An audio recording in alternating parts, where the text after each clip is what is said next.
나는 마음이 청결한 자인가? 마음이 청결한 자는 복이 있나니 그들이 하나님을 볼 것이며. 한동안 우리나라에서 초베스트셀러였고 전 세계적으로 돌풍을 일으켰던 책이 있습니다. 바로 토마스 주님 권사님이 쓰고 조용기 목사님이 번역한 천국은 확실히 있다라는 책입니다. 그 책에 보면 무려 5번이나 이렇게 기록되어 있습니다. 마음이 청결한 자만이 갈 수 있는 곳. 주님은 내 기도에 분명하고 단호하게 대답하셨습니다. 내 딸아, 우리는 천국에 갔었노라. 주님은 내 마음속에서 다음과 같은 질문이 일어나고 있다는 것을 금방 아셨습니다. 우리가 어떻게 거기에 갔을까? 그곳에 갈 수 있는 사람은 예수님께 순종하고 마음이 청결한 자들 뿐이다. 내가 예수님과 함께 2월 29일 이른 시간에 천국에 도착했을 때 예수님은 내게 오직 마음이 물처럼 깨끗한 자들만이 이곳에 올 수 있다고 힘주어 말씀하셨습니다. 다음에 예수님은 나를 강으로 데려가셨습니다. 나는 그 강물이 얼마나 맑고 고요한지를 보았습니다. 그 강물은 내가 이제껏 본 중에 가장 순수한 수정처럼 빛났습니다. 주님은 주님을 따르기 원하고 주님과 함께 천국에 영원한 집을 갖기 원하는 모든 사람들에게 주시는 초청의 말씀을 되풀이하셨습니다. 오직 마음이 물처럼 청결하게 된 자만이 이곳에 올 수 있다. 천국은 순종하는 사람들을 위해 예비되어 있다는 것. 이것이 바로 예수님께서 내게 말씀해 주신 것입니다. 오직 마음이 청결한 자들만이 그곳에 들어가게 될 것입니다.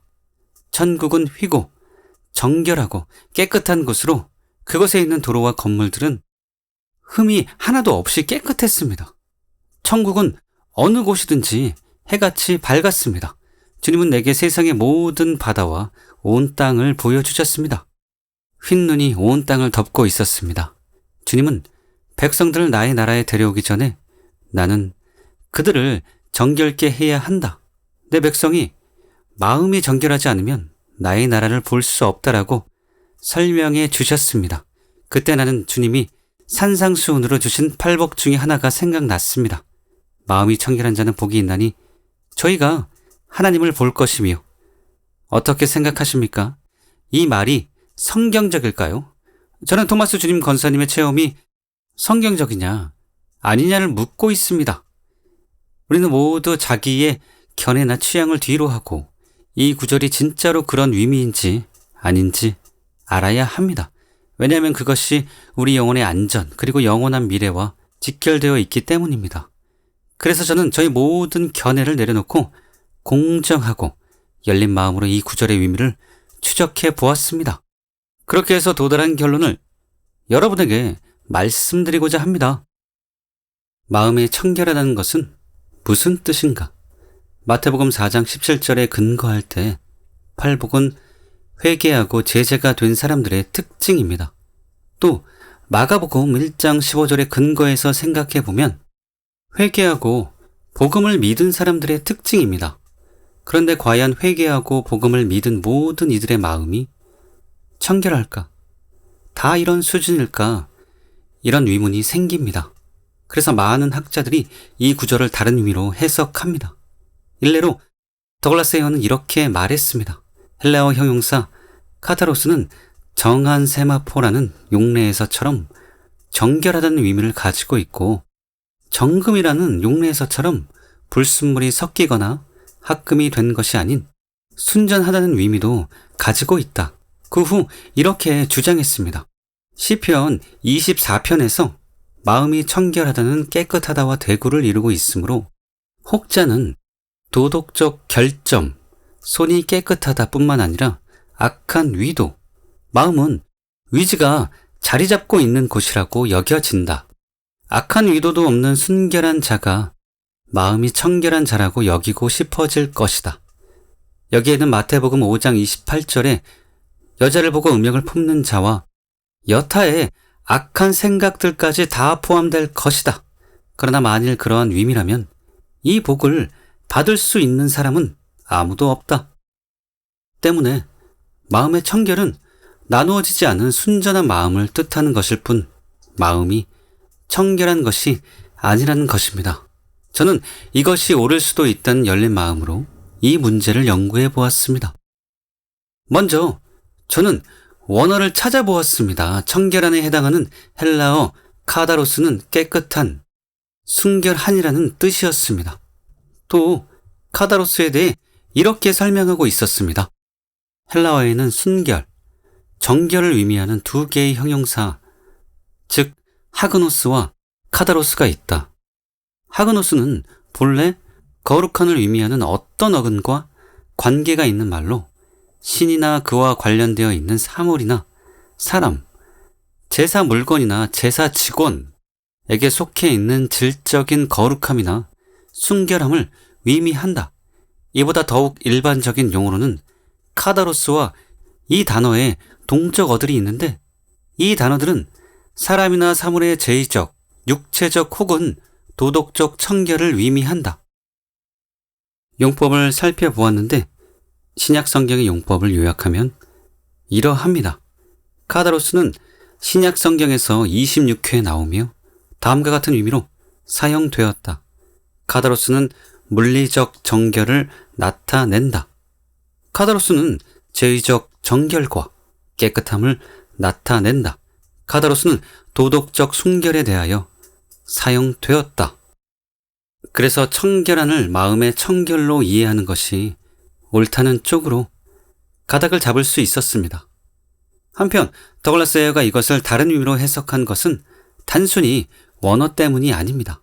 이 세상에서 마음이 청결하게 되는 것이 불가능하다고 생각했기 때문입니다. 성경은 만물보다 심히 부패한 것이 마음이라고 말씀합니다. 만물보다 거짓되고 심히 부패한 것은 마음이라. 또한 사람의 마음에서 온갖 악이 기어나온다고 말씀합니다. 속에서 곧 사람의 마음에서 나오는 것은 악한 생각, 곧 음란과 도둑질과 살인과 간음과 탐욕과 악독과 속임과 음탕과 질투와 비방과 교만과 우매함이니 이 모든 악한 것이 다 속에서 나와서 사람을 더럽게 하느니라. 그런데 어떻게 이런 인간의 마음이 청결해질 수 있느냐는 것입니다. 실제로 많은 학자들이 마음의 청결이 불가능하다고 봅니다. 그래서 바이블 X9에서 마음의 청결이 두 마음을 품지 않고 하나님께 대한 헌신이 순전한 것을 의미한다고 해석합니다. 그렇다면 정말로 그들의 말처럼 마음의 청결이 불가능할까요? 아닙니다. 마음의 청결은 이 땅에서도 가능합니다. 그리고 그 증거들은 다음과 같습니다. 예수님은 마음의 청결이 가능하다고 생각하셨다. 화 있을진저 외식하는 서기관들과 바리새인들이여 잔과 대접의 겉은 깨끗이 하되 그 안에는 탐욕과 방탕으로 가득하게 하는도다. 눈먼 바리새인이여 너는 먼저 안을 깨끗이 하라. 그리하면 겉도 깨끗하리라. 화 있을진저 외식하는 서기관들과 바리새인들이여 회칠한 무덤 같으니 겉으로는 아름답게 보이나 그 안에는 죽은 사람의 뼈와 모든 더러운 것이 가득하도다. 이와 같이 너희도 겉으로는 사람에게 옳게 보이되 안으로는 외식과 불법이 가득하도다. 특히 주목해야 할 것은 눈먼 바리새인이여 너는 먼저 안을 깨끗이 하라라는 말씀입니다. 여기에 깨끗이에 사용된 단어는 마음이 청결한 자를 말할 때 사용된 카다로스입니다. 그런데 예수님은 바리새인들에게 마음을 깨끗하게 해야 한다고 말씀하셨습니다. 만약 이것이 불가능한 것이라면 예수님이 그들에게 이렇게 말씀하지 않았을 것입니다. 그리고 그들을 그토록 심하게 정죄하지도 않으셨을 것입니다. 그러므로 예수님이 마음의 청결이 가능하다고 생각하셨음이 틀림없습니다. 또 주목해야 할 점은 마태복음 23장은 지옥을 피할 수 없는 외식자들에게 한 경고라는 것입니다. 누구든지 그런 상태, 즉 마음이 청결하지 않은 상태로는 천국에 못 들어갑니다. 그런데 구원받은 자들의 특징을 열거한 팔복에 마음이 청결한 자가 들어있다는 것이 무엇이 이상합니까? 그러므로 그것이 실제로 마음의 청결을 의미함이 틀림없습니다. 성경에 실제로 마음이 청결한 자들이 있다. 여호와의 산에 오를 자가 누구며 그의 거룩한 곳에 설 자가 누구인가? 곧 손이 깨끗하며 마음이 청결하며 뜻을 허탄한 데에 두지 아니하며 거짓 맹세하지 아니하는 자로다. 하나님이 참으로 이스라엘 중 마음이 정결한 자에게 선을 행하시나 마음의 정결을 사모하는 자의 입술에는 덕이 있으므로 임금이 그의 친구가 되느니라. 참고로 위에 줄이고 목마른 자는 배부름을 얻는다. 그러므로 마음의 정결을 사모한 자 역시 그것을 얻게 된다. 또한 너는 청년의 정욕을 피하고 주를 깨끗한 마음으로 부르는 자들과 함께 위와 믿음과 사랑과 화평을 따르라. 이처럼 성경에는 실제로 마음이 청결했던 사람들이 나옵니다. 그런데도 이런 증거들을 무시하고 마음의 청결이 불가능하다고만 생각하는 것은 불신앙이며 바른 것이 아닙니다. 성경은 모든 그리스도인의 마음이 청결하다고 말한다. 앞에서 팔복은 회개하고 복음을 믿은 사람들의 특징인데 과연 회개하고 복음을 믿은 모든 이들, 즉 모든 그리스도인의 마음이 청결할까? 다 이런 수준일까라는 의문이 생길 수 있다고 했습니다. 그래서 많은 학자들이 이 구절을 다른 의미로 해석한다고 했습니다. 그런데 놀랍게도 성경에는 모든 그리스도인들의 마음이 청결하다고 말하고 있는 구절들이 나옵니다. 그런 구절이 본문 외에도 2개나 더 있습니다. 먼저 사도행전 15장 9절입니다. 믿음으로 그들의 마음을 깨끗이 하사 그들이나 우리나 차별하지 아니하셨느니라. 이 구절의 마음을 깨끗이 하사가 실제로 청결한 마음을 뜻한다면 청결한 마음을 갖는 것이 이 땅에서 가능하다는 것이 증명이 되는 셈입니다. 또 팔복처럼 이 구절도 구원받은 신자에 대해 말하고 있으므로 팔복의 마음의 청결이 실제로 마음이 청결한 것을 뜻한다는 증거가 됩니다. 그래서 저는 주석들과 씨름하며 그 의미를 추적해 보았습니다. 그 결과 다음과 같은 글들을 발견했습니다. F.F. 브루스는 이 구절에 대해 이렇게 썼습니다. 만약 하나님이 그 이방인들을 받으시고 그들이 복음을 믿자마자 자신의 성령을 부어주심으로써 그들의 마음과 양심을 깨끗하게 하셨다면 또 하워드 마샬은 이 구절에 대해 이렇게 썼습니다. 베드로는 하나님에 대한 모든 사람의 마음을 아시는 분으로 언급하며 이와 같은 이방인들에게 성령을 부어주심 안에서 하나님이 유대인들의 마음을 깨끗게 하셨던 것과 동일한 방식으로 이방인들의 마음을 그들의 죄로부터 정하게 하신다고 결론을 내렸다. 그러므로 하나님의 시각에서 중요한 것은 마음의 정화이고 할례와 같은 외적인 율법 준수는 관심사가 아니었다는 것이 이해되어야 한다. 또 존 스토트는 이 구절에 대해 이렇게 썼습니다. 믿음으로 그들 마음을 깨끗이 하사 그들이나 우리를 차별하지 않으셨다. 그럼으로써 교제를 가능하게 하는 것은 외적 음식물이나 의식상의 정결이 아니라 내적 정결이라는 것을 보여주셨다. 데럴벅은 이 구절에 대해 이렇게 썼습니다. 하나님은 이방인의 마음을 깨끗하게 씻는 일을 행한다. 이 신적 씻음은 믿음을 배경으로 이루어진다. 마지막으로 에크하르트 슈나벨은 이 구절에 대해 이렇게 썼습니다. 즉 이방인 죄인의 부정함을 제거하고 죄를 사하고 정결함을 주셔서 이방인들의 마음을 깨끗하게 하신 분은 바로 하나님이다. 무엇보다 이 구절의 배경은 베드로가 고넬료의 집에 가서 복음을 전할 때 일어난 일입니다. 그때 모든 이들에게 성령이 임했습니다. 마음의 깨끗함은 성령이 그들에게 임한 결과입니다. 즉 성령의 역사입니다. 그러므로 마음을 깨끗이 한 것을 죄사함이 아니라 청결한 마음을 뜻하는 것으로 보아야 합니다. 다음으로 우리가 살펴보아야 할 것은 디도서 1장 15절입니다.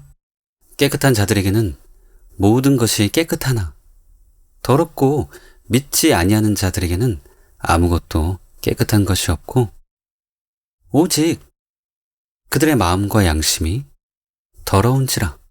이 구절도 마찬가지입니다. 여기에 나오는 깨끗한 혹은 더러우니 실제로 마음이 깨끗하거나 더러운 것을 의미하면 청결한 마음이 가능하다는 증거가 됩니다.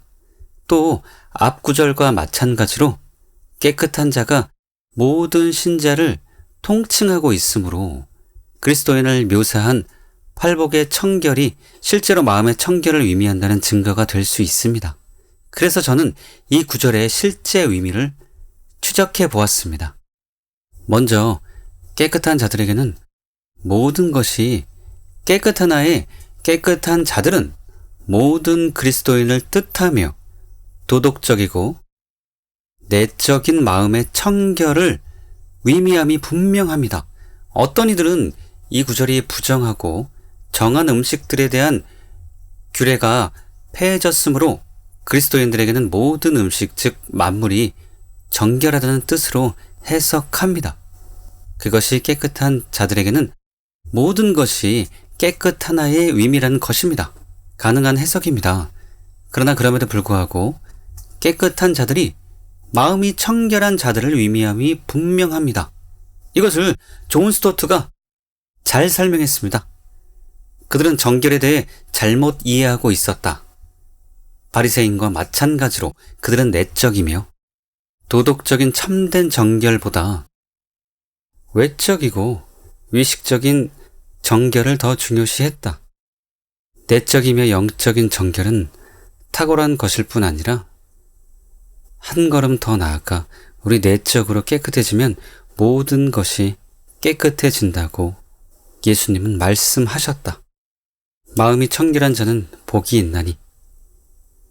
따라서 바울은 여기서 깨끗한 자들에게는 모든 것이 깨끗하다고 쓰는 것이다.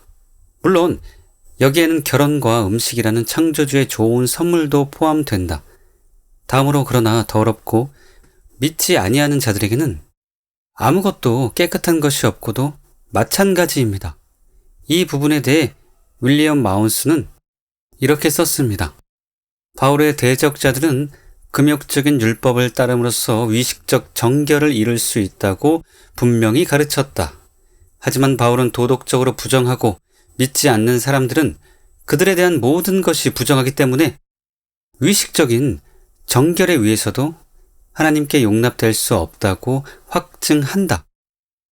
도덕적으로 부정한 것은 모든 것이 위식적으로 부정하다. 그들의 진정한 문제는 위식이 아니라 도덕에 있다. 이것이 이 구절의 의미입니다. 그러므로 이것 역시 그 앞에 있는 깨끗한 자가 마음이 청결한 것을 뜻한다는 증거입니다. 마지막으로 오직 그들의 마음과 양심이 더러운지라도 마찬가지입니다. 물론 존 스토트는 이 부분을 이렇게 이해했습니다.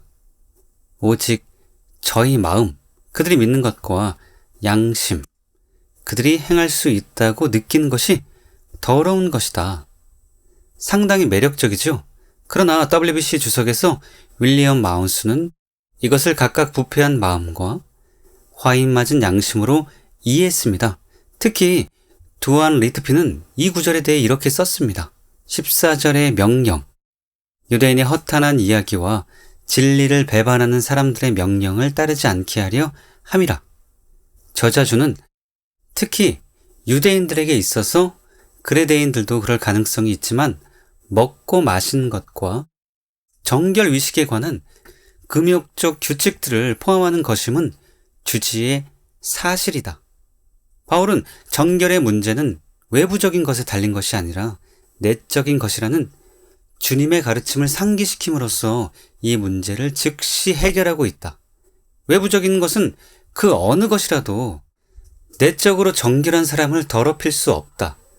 그러나 내적으로 불결한 자는 그가 건드리는 모든 것을 더럽히는 것이다. 거짓 교사들의 문제는 그들이 내적으로 즉 마음과 양심이 더럽다는 사실에 있었다. 그들의 내적인 불결로 말미암아 그들은 외적으로는 하나님께 대하여 가증한 자요, 복종치 아니하는 자요, 모든 선한 일을 버린 자, 문자적으로는 동의하지 않는 의 뜻이 되었던 것이다. 그러므로 이 구절 역시 이들과 달리 모든 신자의 마음이 청결하다는 것을 반증해 주는 것입니다. 따라서 팔복의 마음이 청결한 자를 실제로 마음이 청결한 자로 해석하는 것은 얼마든지 가능한 것입니다. 넷째, 마음이 청결하지 않으면 천국에 들어갈 수 없다. 저는 더글라스 헤어처럼 청결한 마음을 희석시키고 다른 의미로 해석하는 사람들을 이해할 수가 없습니다. 이미 설명해 드린 것처럼 그들은 이 세상에서 청결한 마음을 갖는 것이 불가능하다고 보기 때문에 그렇게 해석합니다. 그러나 아무리 그래도 아무것도 달라지지 않습니다. 왜냐하면 같은 장에서 예수님이 제7계명을 이렇게 해석하셨기 때문입니다.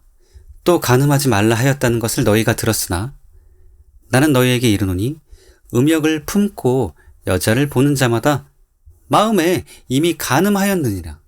만일 내 오른 눈이 너로 실족하게 하거든 빼어내버리라. 내 백제 중 하나가 없어지고 온 몸이 지옥에 던져지지 않는 것이 유익하며 또한 만일 내 손이 너로 실족하게 하거든 찍어내버리라. 내 백제 중 하나가 없어지고 온 몸이 지옥에 던져지지 않는 것이 유익하니라. 이처럼 손, 행동으로 간음하는 자뿐 아니라 눈, 마음으로 간음하는 자도 지옥에 던져집니다. 즉 마음이 청결하지 않는 자는 하나님 나라에 들어갈 수 없습니다. 그러므로 아무리 그렇게 해석해도 결과는 달라지지 않습니다. 쓸데없는 짓이라는 것입니다. 또 예수님은 다시 15장에서 장로의 유전을 따라 손만 씻고 마음은 씻지 않았던 바리새인들에게 너희가 하나님을 헛되이 경배한다고 지적하셨습니다. 그리고 병행 9절에 보면 마음에서 나오는 것에 생각으로 하는 음란과 간음과 음탕이 들어 있습니다.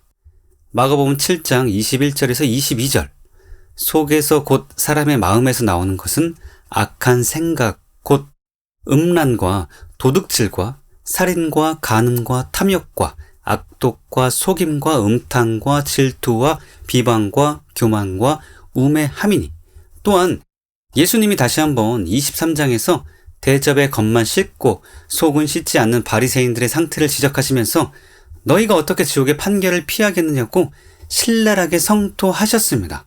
그런데 이곳에도 마음에 가득한 방탕이 나타납니다.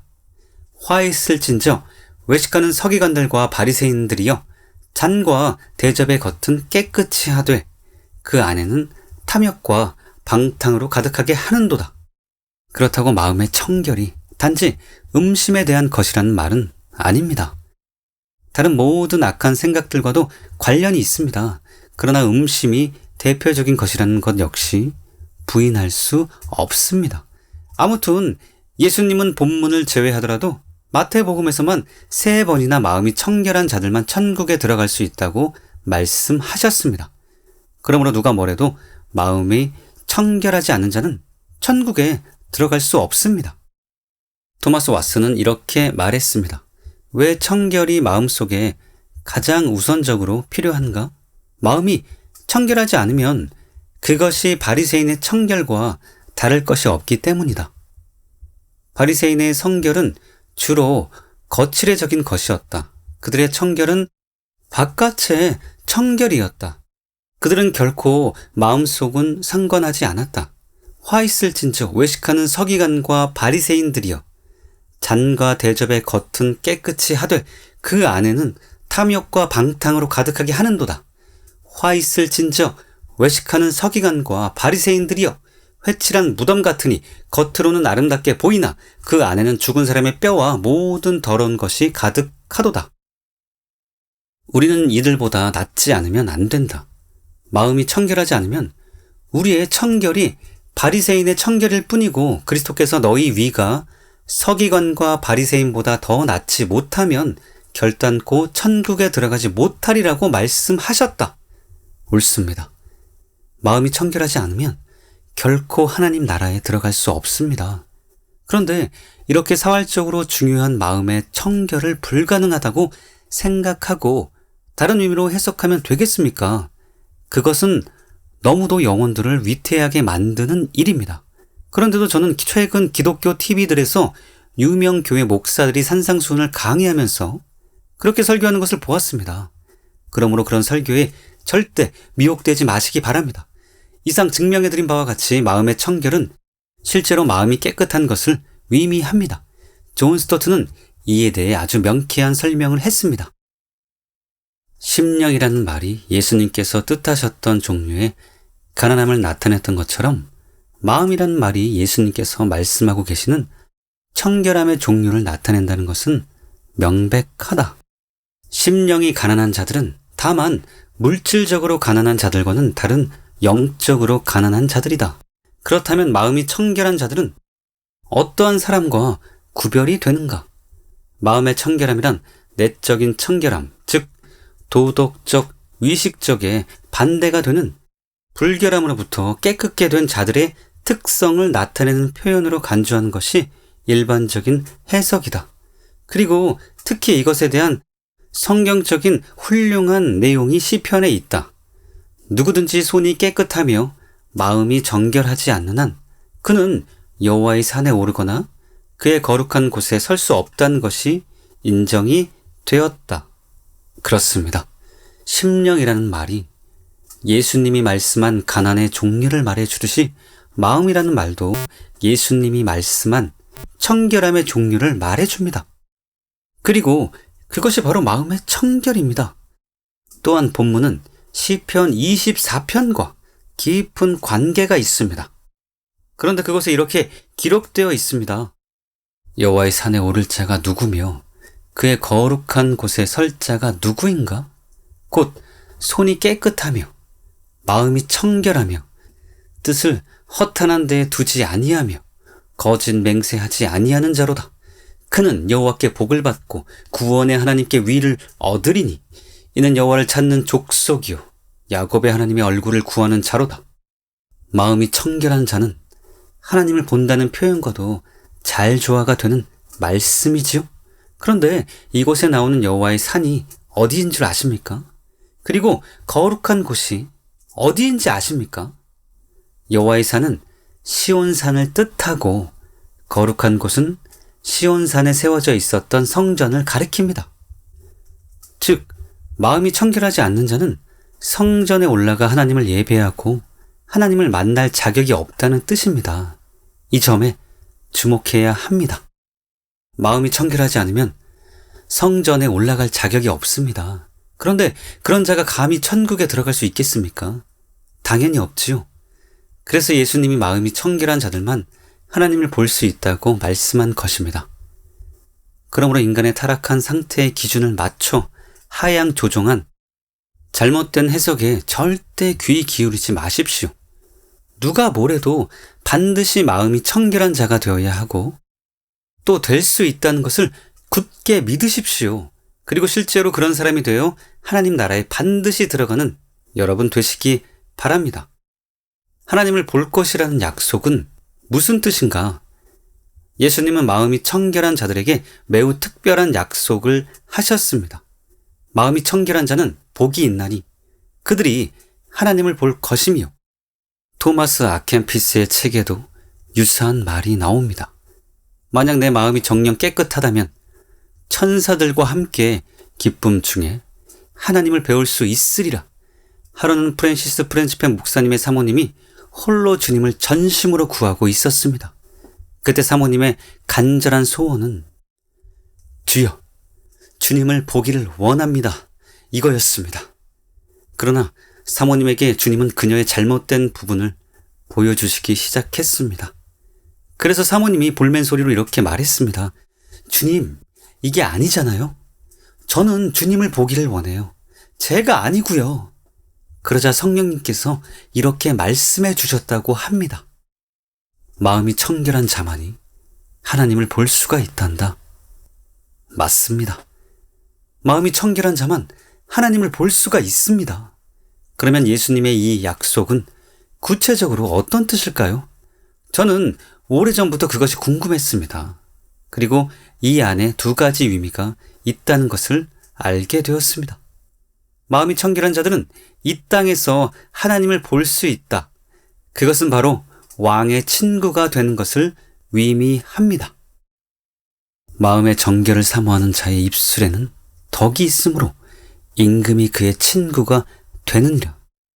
마음이 청결한 자는 세상 왕이 아니라 영원한 임금의 친구가 됩니다. 엄청난 특권이지요. 다음 성구에도 암시되어 있듯이 죄는 하나님과의 교제를 방해합니다.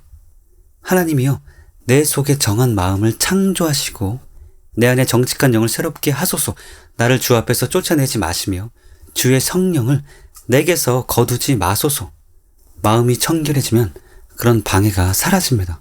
그것은 다음 성구들에 잘 나타나 있습니다. 내가 원기 왕성하던 날과 같이 지내기를 원하노라. 그때에는 하나님이 내 장막에 기름을 발라 주셨도다. 여호와의 친밀하심이 그를 경외하는 자들에게 있으며 그의 언약을 그들에게 보이시리로다. 너희는 내가 명하는 대로 행하면 곧 나의 친구라. 마음이 청결한 자가 하나님을 본다는 것은 이처럼 하나님과 깊은 만남과 교제 그리고 동행하는 삶을 살 수 있다는 뜻입니다. 이 약속이 실제로 그런 의미라는 것을 우리는 시편 24편을 통해서 재확인할 수 있습니다. 여호와의 산에 오를 자가 누구며 그의 거룩한 곳에 설 자가 누구인가? 곧 손이 깨끗하며 마음이 청결하며 뜻을 허탄한 데에 두지 아니하며 거짓 맹세하지 아니하는 자로다. 그는 여호와께 복을 받고 구원의 하나님께 위를 얻으리니 이는 여호와를 찾는 족속이요 야곱의 하나님의 얼굴을 구하는 자로다. 이 시에 나오는 하나님의 산은 시온산, 거룩한 곳은 성전을 뜻합니다. 그러므로 이 시에서 마음이 청결한 자에게 약속된 것은 성전에 올라가 예배를 통해 하나님과 영적으로 만나는 것입니다. 실제로 하나님을 보는 것이 아니라 영적인 만남입니다. 마음이 청결한 자들은 영적으로 하나님과 만날 수 있습니다. 이것을 싱클레어 퍼커스는 이렇게 설명했습니다. 마음이 청결한 사람, 즉 하나님을 알고 하나님을 섬기기를 바라는 사람은 하나님을 볼 것입니다. 이 말씀은 무슨 뜻일까요? 성경은 하나님은 보이지 않는 하나님이시므로 아무도 하나님을 본 사람이 없다고 말씀하십니다. 그러면 마음이 청결한 사람은 어떻게 하나님을 볼 수 있을까요? 예수님은 우리가 하늘에서 하나님을 볼 것을 약간스럽게 표현한 것일까요?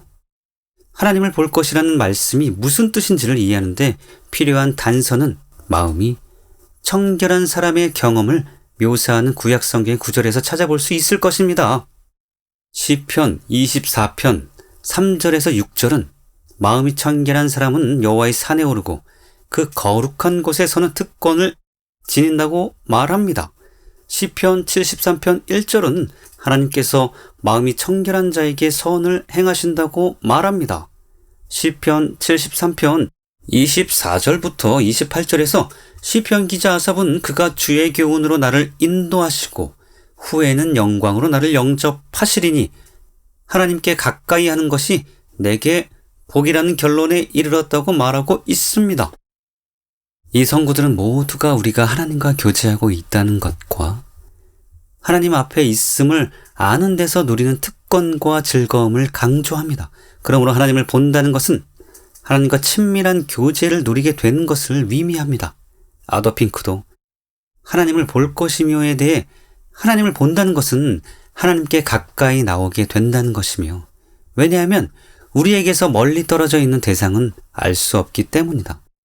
하나님과 친밀하게 교제하게 되는 것이다라고 썼습니다. 그런데 이에 대한 존 웨슬리의 글이 굉장히 인상적입니다. 그는 그 뜻을 자신의 경험에 근거해서 다음과 같이 아름답게 표현했습니다.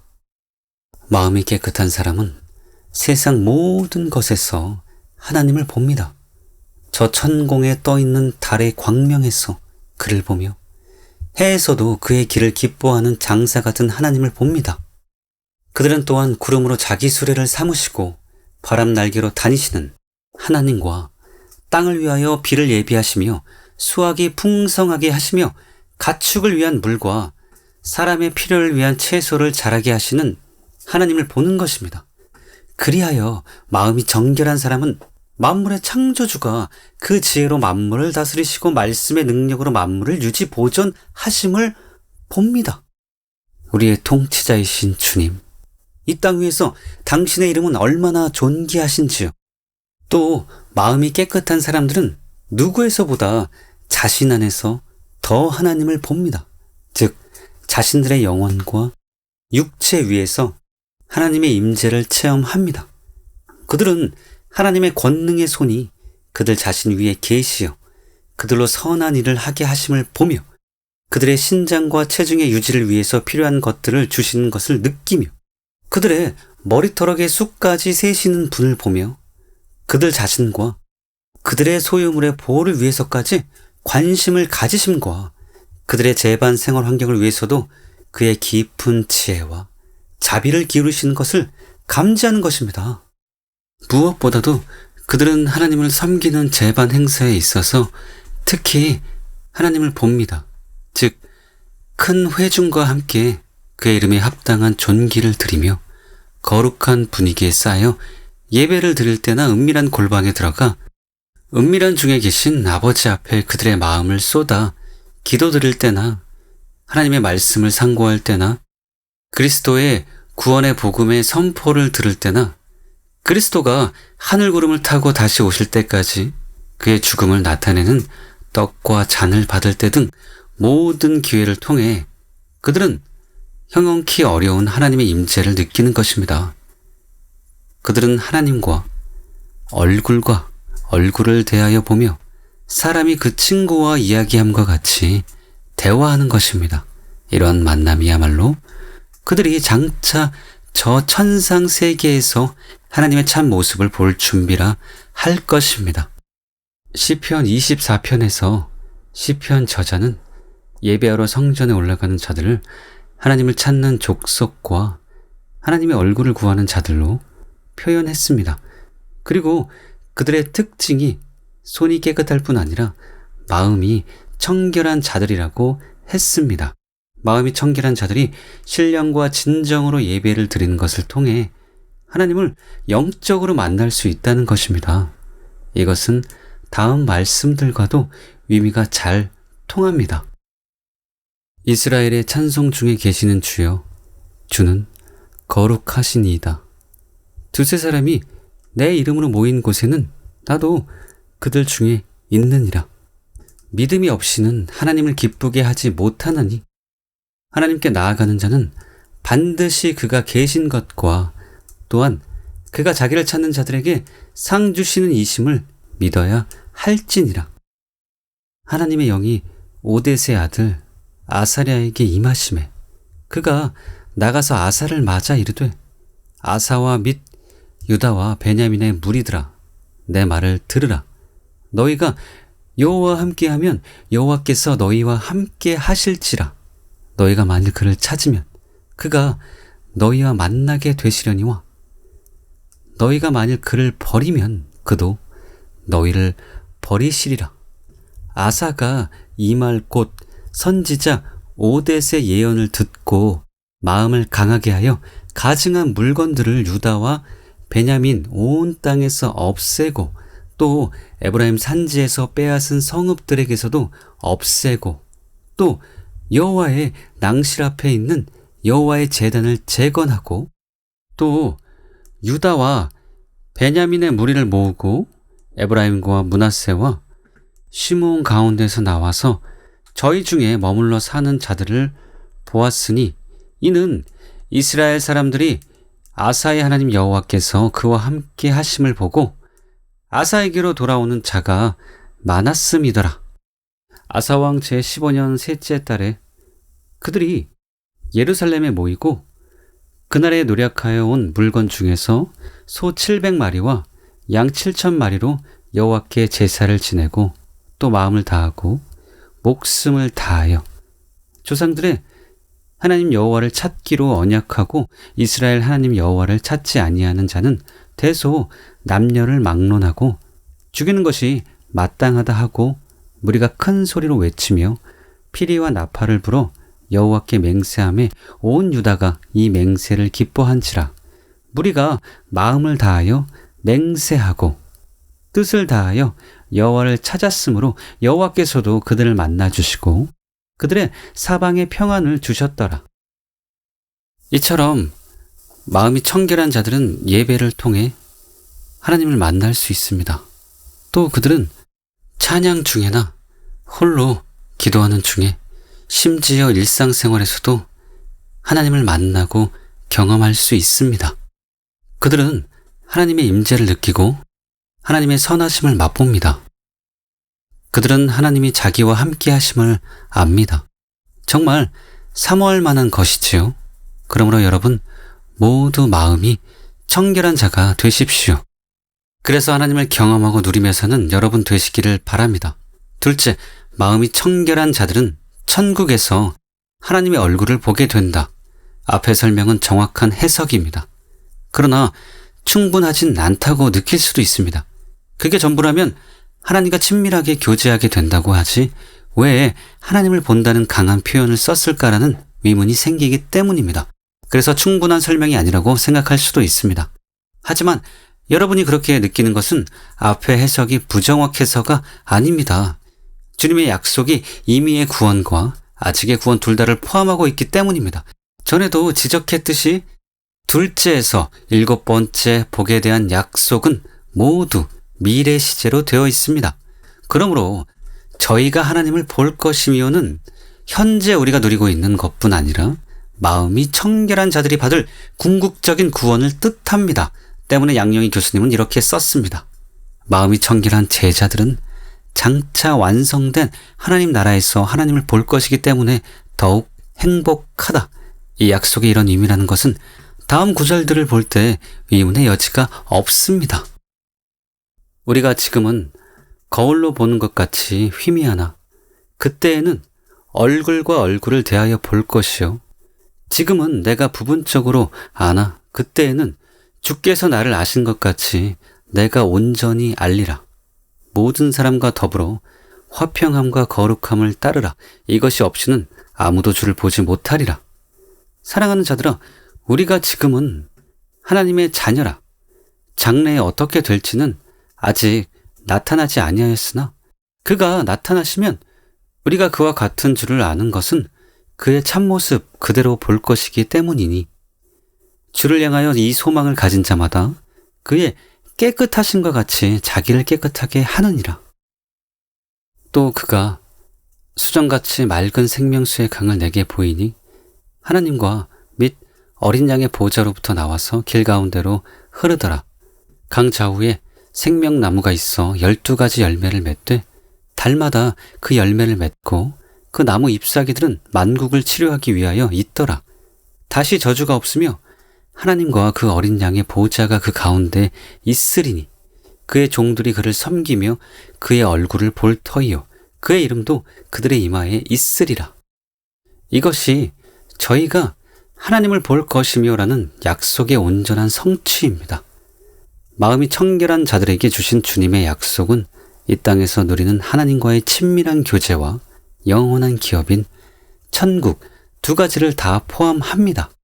그러므로 저희가 하나님을 볼 것이며는 매우 정확하고 완벽한 표현입니다. 이제 확실히 이해가 되시지요? 그렇다면 마음이 청결한 자만 천국에 들어간다는 말입니까? 물론입니다. 그런 자만 이 땅에서도 마음의 천국을 누리고 위가 있는 곳인 새 하늘과 새 땅에 들어가서 하나님의 얼굴을 배울 수 있습니다. 그러므로 여러분 모두 마음이 청결한 자가 되십시오. 그리하여 주님과 교제하고 동행하는 삶을 살 뿐 아니라 천국에 가서 영원히 하나님을 뵙고 영생 복락을 누리는 여러분 되시기 바랍니다.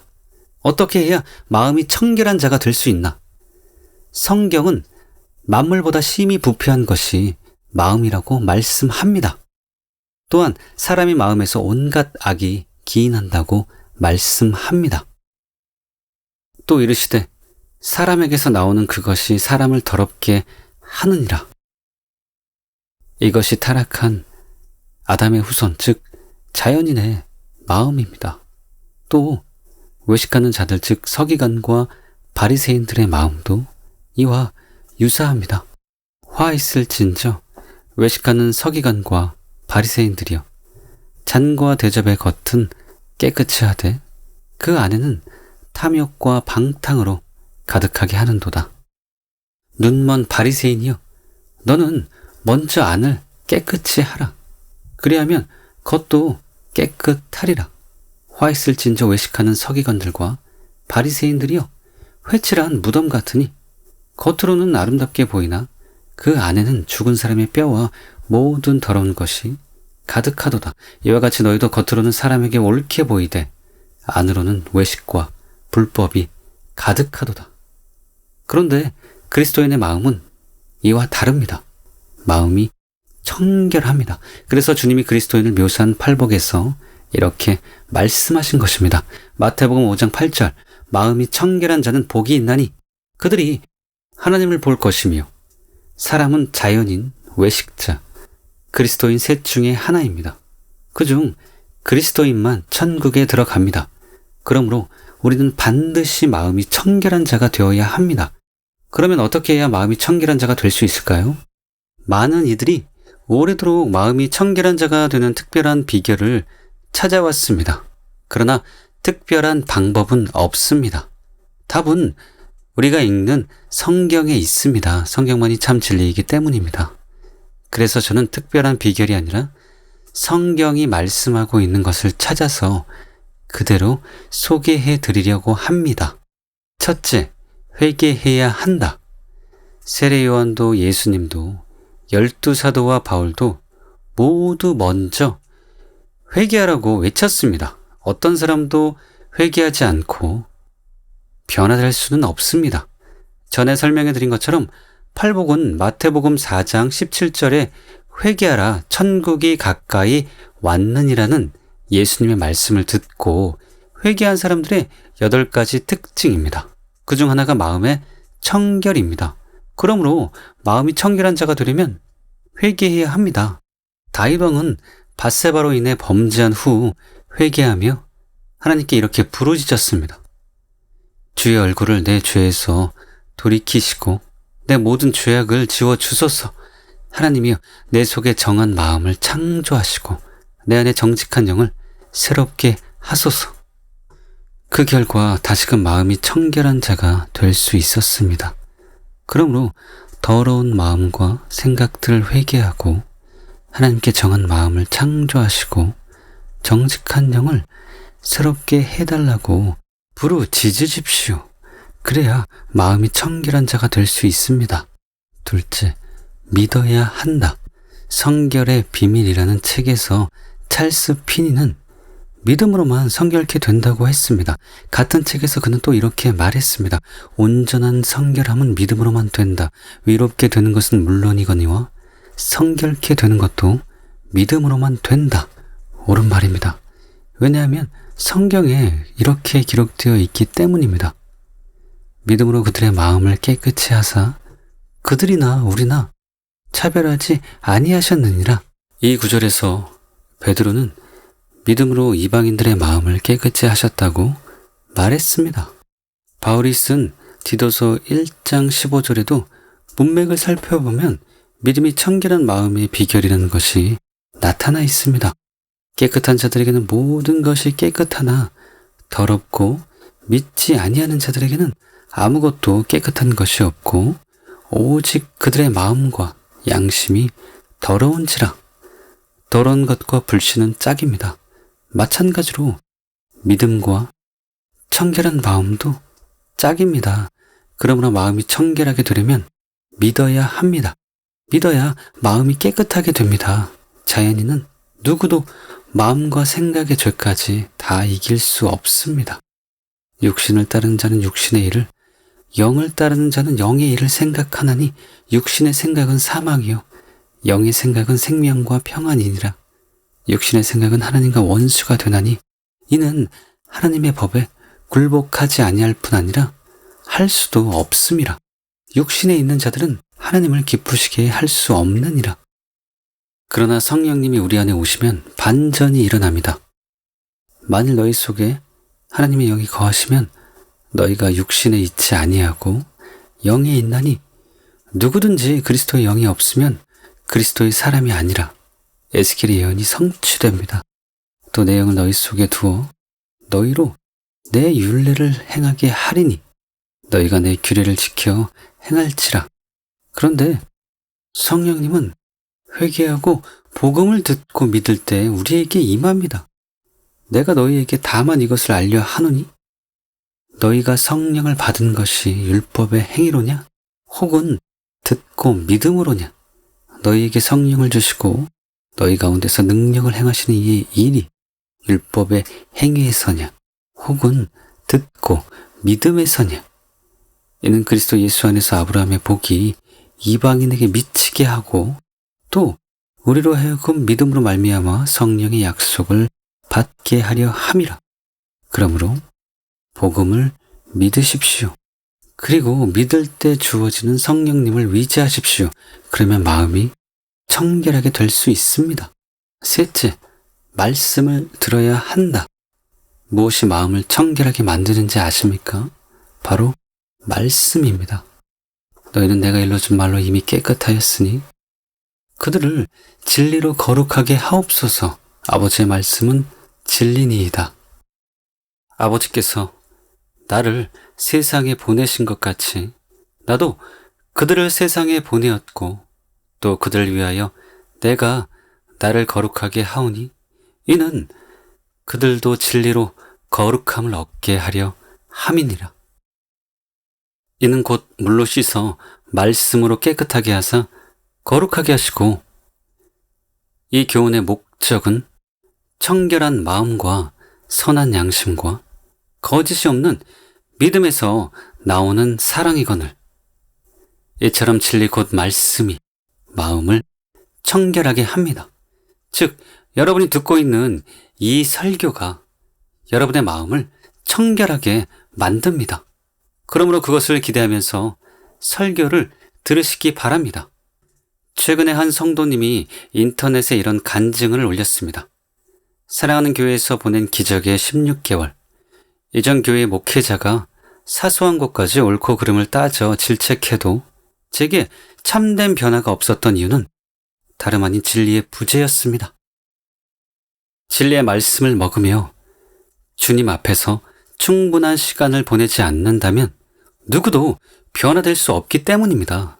시시콜콜 간섭받지 않아도 담임 목사님의 말씀을 듣다 보면 어느새 회개의 눈물이 쏟아지고 스스로 결단하게 됩니다.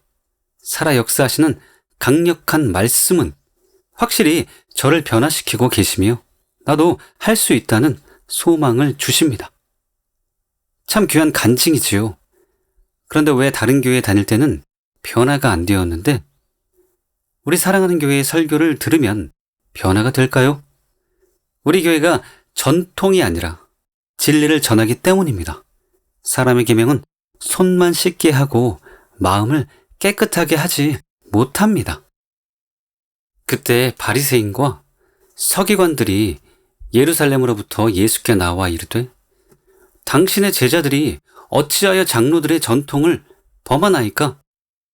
떡 먹을 때 손을 씻지 아니하나이다.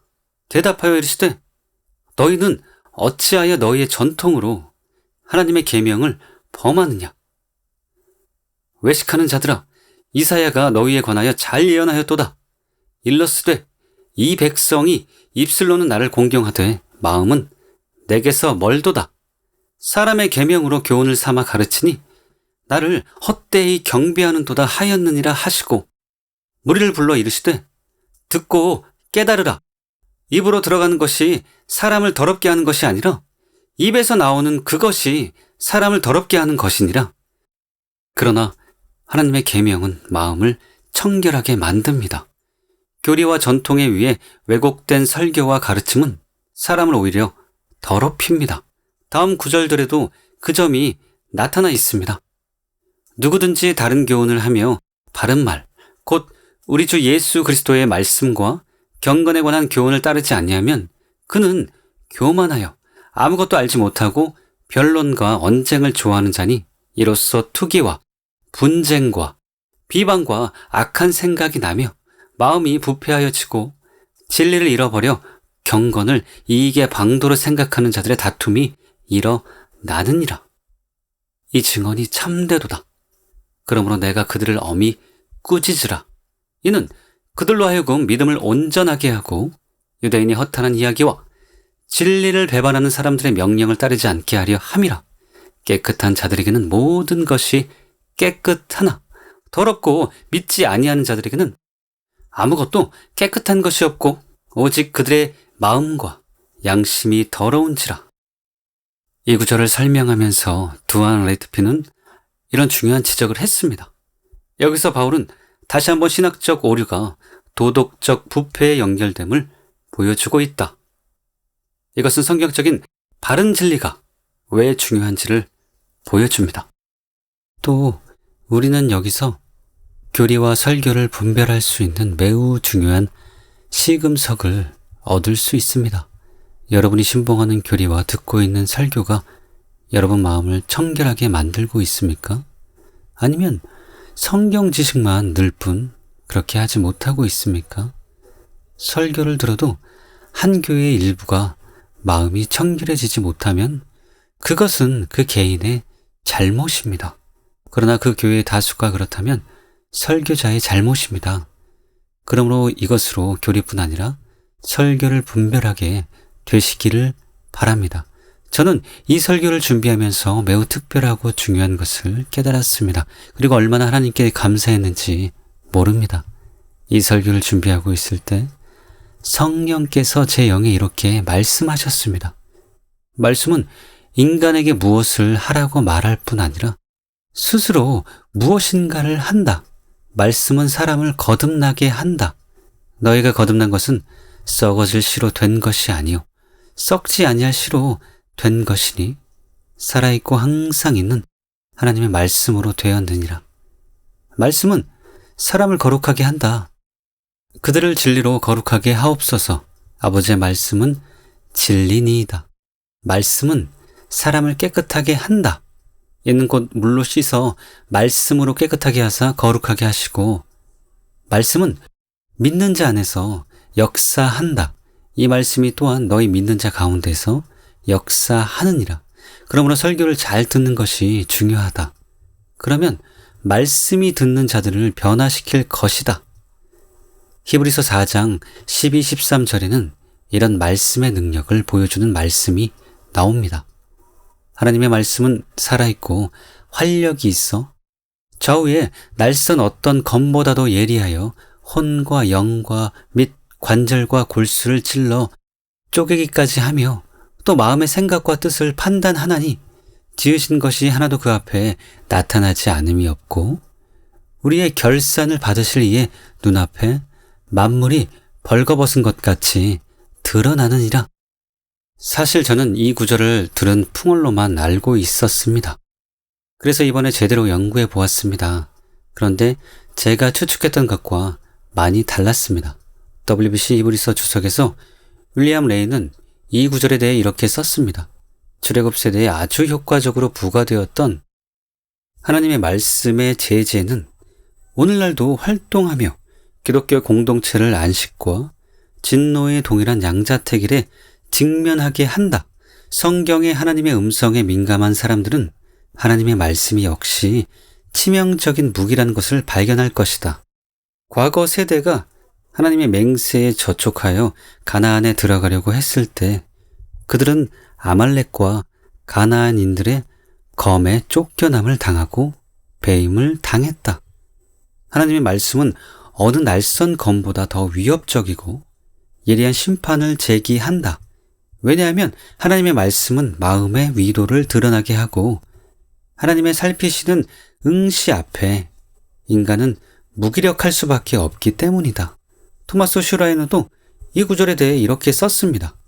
12, 13절은 왜 독자들이 하나님의 안식으로 들어가기 위해 힘써야 하고 왜 불신앙과 불순종을 피해야 하는지를 설명한다.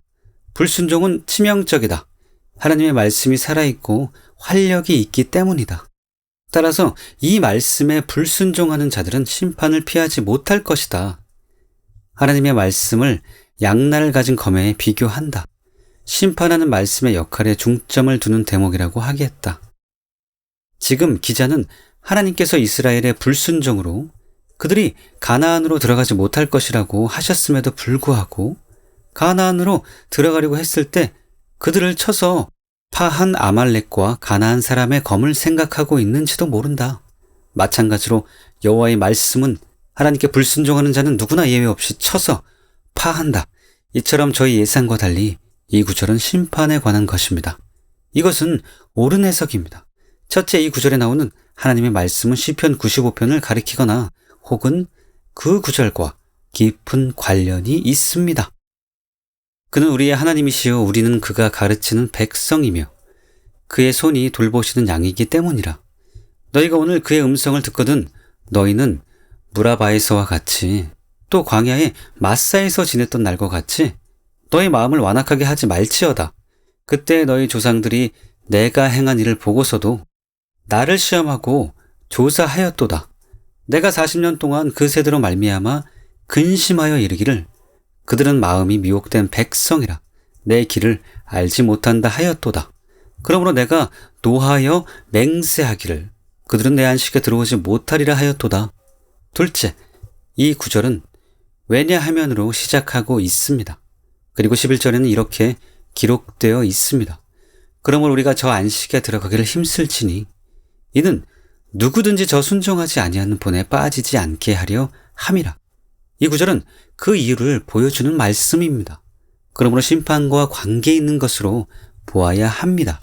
셋째, 혼과 영과 관절과 골수를 찔러 쪼갠다는 것은 휴즈가 잘 지적한 대로 하나님의 말씀이 개인의 존재 가장 깊은 곳까지 꿰뚫고 들어가는 것을 생생하게 묘사한 것입니다. 또 혼과 영을 찔러 쪼갠다는 것은 도널드 거스리가 잘 설명한 대로 혼과 영을 서로 분리한다는 것이 아니라 말씀이 전인, 즉 혼과 영 둘 다를 꿰뚫어서 그 본성을 드러낸다는 것입니다. 마지막 부분인 마음과 생각과 뜻을 판단하는 것도 하나님의 말씀이 우리의 생각과 뜻을 관통하여 그 중심에까지 이른다는 것입니다. 즉 하나님의 말씀이 우리 삶의 가장 비밀한 것까지 꿰뚫고 드러낸다는 것입니다. 하나님은 우리가 누구이며 어떤 존재인지를 아십니다. 따라서 안식에 들어가기를 힘쓰지 않고 이스라엘 백성들처럼 불순종하면 우리는 하나님의 심판을 피할 수가 없습니다. 이 구절들은 그것을 보여주는 것입니다. 그러므로 계시록에서 좌우의 날선 검이 심판과 관계가 있듯이 이 구절 역시 심판에 대한 것입니다. 이처럼 이 구절은 제가 이해하고 있던 의미가 아니었습니다. 그래서 저는 당황했고 더 깊이 연구해 보았습니다. 그리고 이런 결론에 도달했습니다. 문맥상 위해석이 옳습니다. 실제로 하나님의 말씀이 우리의 죄와 실체를 벌거벗은 것 같이 드러내고 심판할 것입니다. 그런데 그런 역할을 하는 말씀이 또한 제대로 말씀을 듣는 자들을 변화시킵니다. 듣는 자들의 마음과 생각과 뜻을 벌거벗은 것처럼 다 드러내서 각성케 하고 변화시킵니다. 그런 의미에서 여전히 이 구절들은 사람을 변화시키는 말씀의 능력을 보여주는 것이기도 합니다. 때문에 토마스 슈라이더는 이렇게 썼습니다. 문맥을 보면 하나님의 심판의 효력에 초점이 가 있다. 하지만 여기서 말하는 것은 또한 하나님의 말씀이 일반에 광범위하게 적용될 수 있다. 이외에도 여러 학자들이 이와 비슷한 말을 했습니다. 조지 거스리는 이렇게 말했습니다. 창조시의 우주의 요소들을 정해진 임무로 두셨던 동일한 말씀, 그리고 하나님의 위도된 뜻을 향해 우주를 여전히 통제하시는 동일한 말씀이 사람들 속에서 변화를 이루시는 능력을 갖는다. 하나님의 말씀은 하나님의 사람들과 관계할 때 정적이거나 수동적이지 않고 역동적이며 상호적이며 변화적이다. 또 토마스 롱은 이렇게 말했습니다. 그 내용은 하나님의 말씀의 능력에 대해 찬양하는 것이다. 좌우의 날선 검보다 더 날카로운 하나님의 말씀은 인간의 내면 깊숙한 곳을 찔러서 마음의 생각과 뜻을 감찰한다. 하나님의 말씀은 인간의 모든 비밀스러운 막을 벗겨내고 마치 하나님 앞에서 벌거벗은 것처럼 모든 것을 드러낸다. 하나님의 말씀은 보통의 날들을 오늘로 변화시키고 보통의 순간들을 위기와 결단의 때로 바꾸며 평범한 사건을 하나님의 영광스러운 사건으로 만들고 평범한 인생을 거룩한 인생으로 부르신다. 하나님의 살아 역사하시는 말씀은 소망을 새롭게 하고 확신을 회복시켜준다. 하나님의 말씀은 방황하는 인간을 거룩한 구원 역사의 주인공으로 바꾸고 나무 아래 숨어 변명만 늘어놓는 겁쟁이들을 당당하고 책임감 있는 예수님의 귀한 동역자로 변화시킨다. 또 이상근 박사님은 이렇게 말했습니다. 운동력이 있어 살아있는 것은 운동력이 있다. 이 운동력은 사람의 마음에 감동을 주고 회개하여 구원을 받는 일을 일으키는 것이다. 특히 저는 이현수 교수님의 말이 마음에 듭니다. 하나님의 말씀은 살아있고 활력이 있다. 이 표현은 신적 계시가 지닌 역동적인 성격을 보여준다. 그것은 무언가 일을 해낸다. 그렇습니다. 성령께서 제게도 말씀하신 것처럼 하나님의 말씀은 우리에게 무엇을 하라고만 하지 않습니다. 말씀이 무언가 일을 합니다. 즉 죄를 깨닫게 하고 각성시키고 회개하고 결단하고 부르짖게 하여 우리를 변화시킵니다. 다음 성경 구절에도 그것이 잘 나타나 있습니다. 이러므로 우리가 하나님께 끊임없이 감사함은 너희가 우리에게 들은 바 하나님의 말씀을 받을 때처럼 사람의 말로 받지 아니하고 하나님의 말씀으로 받음이니 진실로 그러하도다. 이 말씀이 또한 너희 믿는 자 가운데서 역사하느니라. 물론 말씀이 이렇게 역사하려면 그것이 진짜 하나님의 말씀이어야 합니다. 하나님의 말씀으로 받음이 진실로 그러하도다. 그러면 참 진리를 전하기만 하면 듣는 사람 모두에게 이렇게 역사할까요? 그렇지 않습니다. 그 말씀을 사람의 말이 아니라 하나님의 말씀으로 인정하고 사모하는 마음으로 겸손히 듣는 자에게만 그렇게 역사합니다. 너희가 우리에게 들은 바 하나님의 말씀을 받을 때 사람의 말로 받지 아니하고 하나님의 말씀으로 받음이니 이 말씀이 너희 믿는 자 가운데에서 역사하느니라고 기록되어 있는 그대로입니다. 좋은 예로 고넬료의 집에 모인 사람들이 있습니다. 베드로가 고넬료의 집에 도착했을 때 고넬료는 사모하는 마음으로 친척과 가까운 친구들을 모아놓고 기다리고 있었습니다. 그리고 베드로의 발 앞에 엎드려 절을 했습니다. 베드로가 황급히 일으켜 세우며 일어서라, 나도 사람이라라고 했습니다. 그때 고넬료가 뭐라고 고백했는지 아십니까? 이제 우리는 주께서 당신에게 명하신 모든 것을 듣고자 하여 다 하나님 앞에 있나이다. 이처럼 그들은 베드로의 설교를 100% 하나님의 말씀으로 인정하고 겸손하고 사모하는 마음으로 들었습니다. 그때 성령이 그들에게 임했습니다. 베드로가 이 말을 할 때 성령이 말씀 듣는 모든 사람에게 내려오시니, 그런데 베드로가 사도행전 15장에서 이 사건에 대해 뭐라고 말씀했는지 아십니까? 사도와 장로들이 이 일을 위논하러 모여 많은 변론이 있은 후에 베드로가 일어나 말하되, 형제들아, 너희도 알거니와 하나님이 이방인들로 내 입에서 복음의 말씀을 들어 믿게 하시려고 오래전부터 너희 가운데서 나를 택하시고 또 마음을 아시는 하나님이 우리에게와 같이 그들에게도 성령을 주어 증언하시고 믿음으로 그들의 마음을 깨끗이 하사 그들이나 우리나 차별하지 아니하셨느니라. 이처럼 베드로는 그때 설교를 들은 고넬료와 친척과 친구들에게 마음이 깨끗하게 되는 일이 일어났다고 말했습니다. 그러니 마음이 청결하게 되는 비결이 무엇이겠습니까? 바로 사모하는 마음으로 말씀을 듣는 것입니다. 우리가 설교를 하나님의 말씀으로 인정하고 겸손히 사모하는 마음으로 들으면 말씀이 우리 마음을 깨끗하게 합니다. 이것이 곧 고넬료의 집에서 일어난 일입니다. 그리고 오늘 이 순간 이곳에서도 일어나고 있는 일입니다. 저는 산상수훈 시리즈 설교를 하는 중 많은 분들에게 이런 일이 일어날 것을 믿어 의심치 않습니다. 이미 그런 변화가 여러 성도님들에게 일어났고 일어나고 있다고 생각합니다. 리처드 필립스는 이렇게 말했습니다. 우리의 성화, 즉 거룩함이 성장하는 문제에 대해 생각해 보십시오. 우리의 삶에 마음과 생각 속에 하나님 말씀의 빛이 비치는 것보다 더 효과적인 것이 있을 수 있겠습니까? 옳은 말입니다. 그러므로 매 시간 믿고 기대하는 마음으로 설교를 들으십시오. 그러면 말씀이 여러분의 마음을 깨끗하게 만들어줄 것입니다. 할렐루야. 넷째, 말씀대로 살려고 노력해야 한다. 말씀과 성령은 우리에게 진리에 순종할 수 있는 힘을 줍니다. 그러나 억지로 진리에 순종하게 하지는 않습니다. 진리에 순종해야 할 것은 우리입니다. 그러므로 우리는 진리에 순종하기로 결단하고 실제로 매 순간 의지적으로 노력해야 합니다. 다음 성구들은 그 필요성을 우리에게 말해줍니다. 시편 119편 9절. 청년이 무엇으로 그의 행실을 깨끗하게 하리이까? 주의 말씀만 지킬 따름이니이다.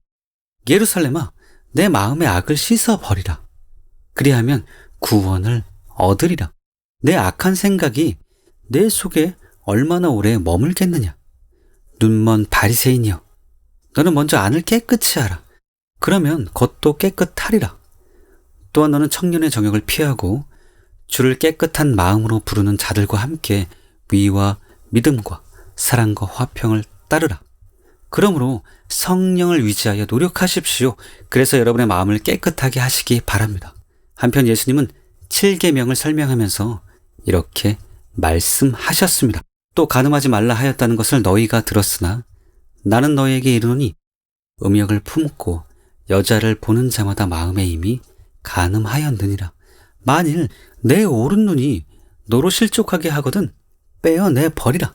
내 백제 중 하나가 없어지고 온몸이 지옥에 던져지지 않는 것이 유익하며, 또한 만일 내 오른손이 너로 실족게 하거든 찍어내 버리라.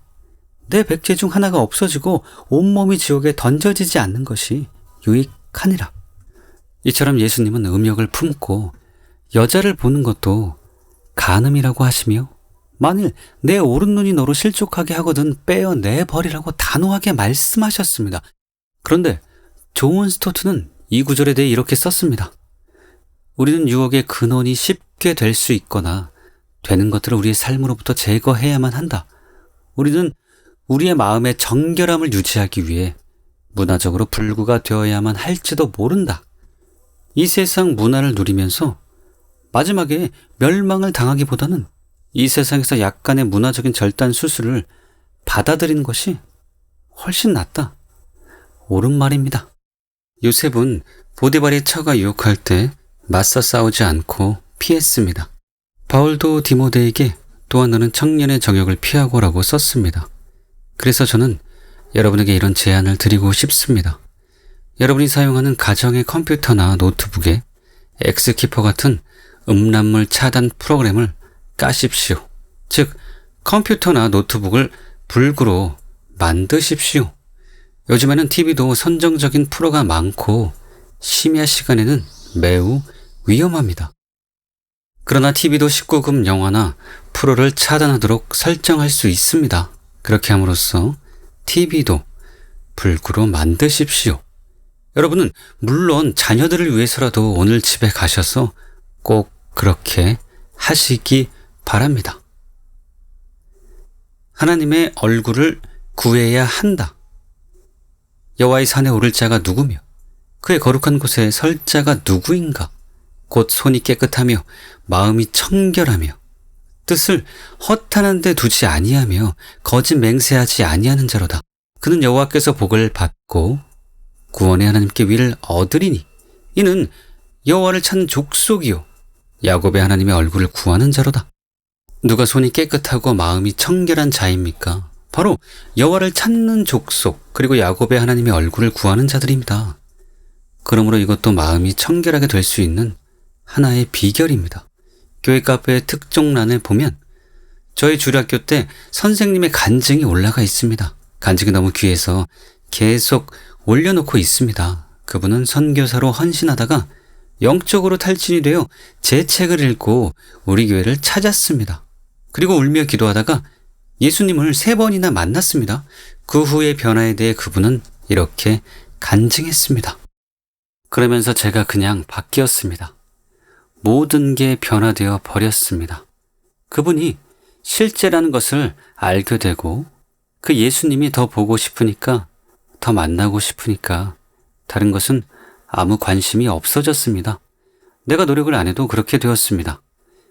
옛날에 울산 감리교회의 부흥회 집회 때 성령을 받고 버스를 타고 돌아오는데 세상이 그렇게 반짝거리고 아름답게 보일 수가 없었습니다.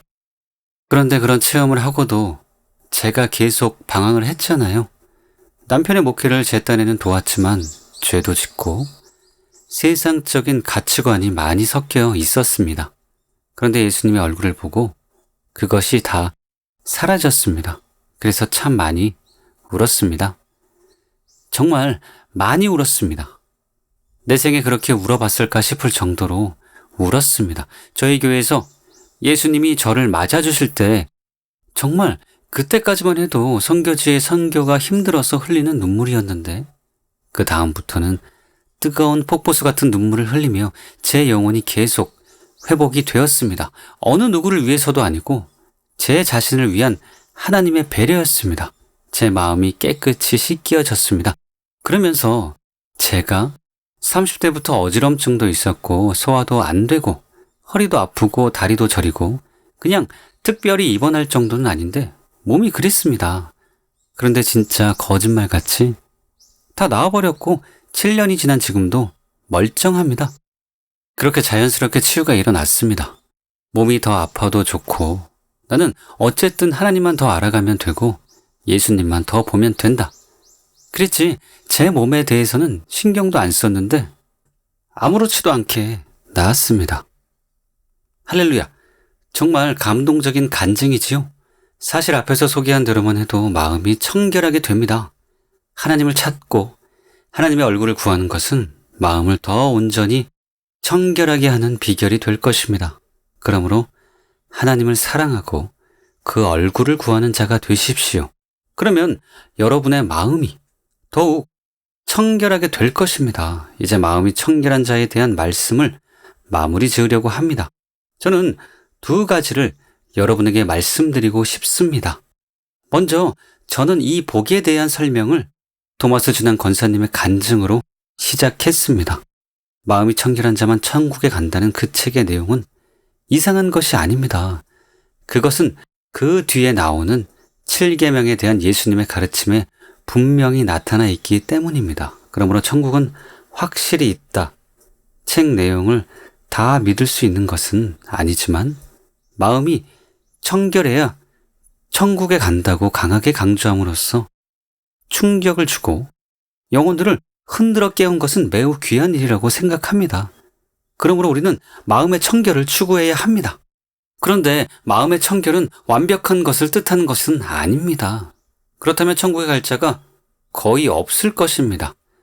팔복은 천국 복음을 듣고 죄를 회개하고 구원받은 신자의 특징을 8가지로 말한 것입니다. 성화된 사람 혹은 완전 성화된 사람의 특징이 아닙니다. 그러므로 마음의 청결은 요한 1서에 나타나 있듯 습관적인 죄가 없는 것을 뜻합니다. 마음이 청결하게 된 사람도 때로는 눈이나 마음과 생각으로 죄를 지을 수 있습니다. 그렇다고 무조건 지옥에 가는 것이 아닙니다. 그럴 땐 자백하고 즉각 돌이켜서 다시 시작해야 합니다. 만일 우리가 우리 죄를 자백하면 그는 미쁘시고 위로우사 우리 죄를 사하시며 우리를 모든 불의에서 깨끗하게 하실 것이요. 이 구절 자체가 제가 한 설명을 뒷받침해 줍니다. 왜냐하면 자백은 우리가 죄를 지을 수 있다는 것을 뜻하고 그 점을 인정하는 것이기 때문입니다. 저는 이처럼 마음의 청결의 필요성을 강조할 뿐 아니라 그것이 완전한 것을 뜻하지 않는다고 말해줌으로써 균형을 잡아주는 것이 반드시 필요하다고 생각합니다. 그래요. 마음의 청결을 추구하게 만들 뿐 아니라 또한 이를 시도하다가 낙심하는 것을 막을 수가 있기 때문입니다. 사랑하는 여러분, 마음의 청결은 불가능한 것이 아닙니다. 더 충분히 가능한 것입니다. 그러므로 낙심하지 말고 그것을 추구하고 마음이 청결한 자가 되시기 바랍니다. 다음으로 말씀드리고 싶은 것은 마태복음 5장 8절에서 얻어야 할 가장 심오한 교훈은 마음의 청결이 아니라 하나님이 궁극적인 목표가 되어야 한다는 것이라는 점입니다. 마음이 청결해야 천국에 갑니다. 때문에 많은 이들이 마음이 청결해지기 원하고 그것에 집중합니다. 그렇게 마음의 청결에만 집중하다 보면 마음이 청결해져도 공허하고 행복하지 않습니다. 마치 처녀가 정결하다고 행복할 수 없음과 같습니다. 신랑이 있어야 행복하지요. 우리도 마찬가지입니다. 그러므로 하나님께 관심을 가져야 합니다. 하나님으로 채워져야 합니다. 그래야 참으로 행복해질 수 있습니다. 시편 24편을 자세히 읽어보십시오. 마음의 청결이 궁극적인 목적이 아닙니다.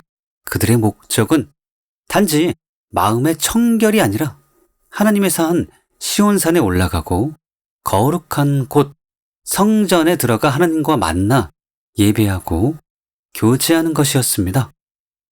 그래서 그들을 하나님을 찾는 족속 혹은 하나님의 얼굴을 구하는 자들이라고 한 것입니다. 즉 마음의 청결은 그들의 특징 중에 하나였고 하나님의 얼굴을 구하는 것이 그들의 정체성이었습니다. 그러므로 우리는 마음의 청결을 사모하는 데서 멈추지 말고 반드시 하나님을 찾고 하나님의 얼굴을 구하는 자가 되어야 합니다. 이 위에 조심스럽게 말씀드리고 싶은 것은 하나님을 사랑하는 것이 가장 중요하지만 하나님을 사랑하는 일에 올인해선 안 된다는 것입니다. 우리는 마음과 목숨과 뜻을 다해, 즉 모든 것을 다해 하나님을 사랑해야 합니다. 그러나 하나님을 사랑하는 것에만 올인해야 되는 것은 아닙니다. 율법의 가장 큰 계명이 무엇입니까? 하나님을 사랑하고 이웃을 사랑하라는 것입니다. 또 심지어 내가 너희를 사랑한 것 같이 너희도 서로 사랑하라는 새 계명을 주셨습니다.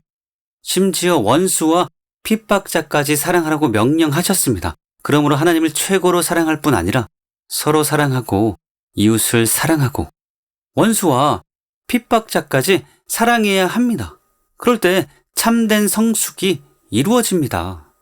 그리고 무미건조하거나 공허해지지 않고 생명과 기쁨과 평안이 넘치게 됩니다.